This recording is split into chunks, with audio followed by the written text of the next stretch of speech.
क्या नाम आपका? और कैसे हुआ ये? अंदर में थे ना तो घर के सामने था तो खिड़की से गया यही अकेले वहाँ थे क्या? तो चाची से उनको जाती उसी में आप ठीक हो बच्चे? ठीक हो ना आप? कोई दर्द तो नहीं है कहीं? साहब ऊपर वाला ठीक करेंगे, ठीक है? क्या नाम है आपका? राबिया। पढ़ती हो कितनी? चौथी। अब पढ़ना है तुम्हें और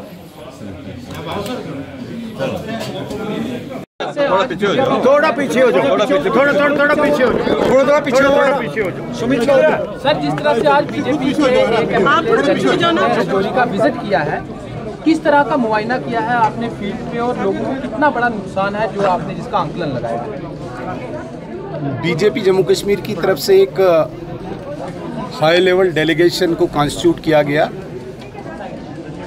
जिसमें जम्मू से हम 4 लोग, आदरणीय श्याम शर्मा जी, आदरणीय पठानिया जी, आदरणीय डॉक्टर नरेंद्र सिंह जी, और हमारे साथ यहाँ पे पार्टी के जनरल सेक्रेटरी और यहाँ के स्थानीय नेता भी हैं, विबोध गुप्ता जी। ऐसे 5 लोगों का हाई लेवल डेलीगेशन राजौरी और पुंछ के 2 दिवसीय दौरे पे है। हालांकि हमारी लीडरशिप ऑलरेडी इन दोनों डिस्ट्रिक्ट्स को टूर करके आ गई है, विज़िट करके आ गई है, लेकिन हम पर्टिकुलरली और स्पेसिफिक इस चीज़ के लिए आए हैं जहां पे ऑपरेशन सिंदूर के दौरान स्ट्रक्चर, जानी माली जो नुकसान हुआ है उसका जायज़ा लेना और उसकी एक रिपोर्ट तैयार करके भारत सरकार और केंद्रीय नेतृत्व को भेजना। इसी कड़ी में हम सुबह से डिफरेंट पॉइंट्स पे गए, चटियार गए, ढांगरी गए, घूनी गए और खिरियोट ख्योरा। अभी हम यहाँ पे हॉस्पिटल में इंजर्ड को भी हालचाल पूछने आए थे। ऐसी सारी जानकारी कलेक्ट करके हम अपनी रिकमेंडेशंस भी देंगे। हालांकि इन बिटवीन यहाँ पे बंकर्स, इंडिविजुअल हो, कम्युनिटी बंकर्स हो, उसके लिए एक्सरसाइज भारत सरकार ने, गृह मंत्रालय ने शुरू कर दी है। लेकिन हमारी ये रिकमेंडेशन रहेगी कि जो नुकसान हुआ है, स्ट्रक्चर का हुआ है या जान माल का हुआ है, ऐसे नुकसान के लिए भारत सरकार की तरफ से कोई पैकेज, कोई मदद आनी चाहिए, क्योंकि स्टेट गवर्नमेंट के पास SDRF के तहत सिर्फ एक रिलीफ मिलेगा, कोई कंपनसेशन नहीं मिलेगा। इसलिए भारत सरकार की तरफ से हम कंपनसेशन की रिकमेंडेशन करके इन लोगों को कंपनसेट करने की कोशिश करेंगे। लेकिन पूरे राजौरी में एक बहुत खुशी है कि ऑपरेशन सिंदूर के तहत भारतीय सेना ने जो पराक्रम का प्रदर्शन किया है वो लाजवाब था।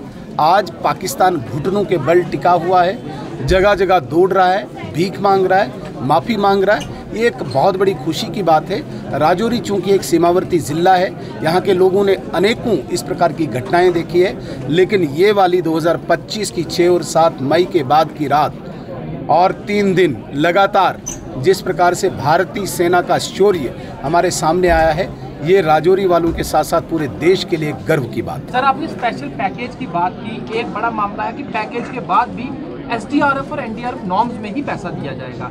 2.5 लाख रुपए मिलते हैं मॉडरेट डैमेज के लिए, जबकि 25 लाख से 30 लाख का नुकसान हुआ है जब लोगों के घरों में सिर्फ दरारें पड़ी हैं। क्या आप मानते हैं कि NDRF और SDRF नॉर्म्स को रिलीफ में कुछ हद तक चेंजेस लाने की जरूरत है? देखिए, SDRF और NDRF में जो पैसा आता है वो एक फिक्स क्राइटेरिया के तहत आता है। जब हम पैकेज की बात करते हैं तब हम इन लिमिट्स के बाहर की बात करते हैं।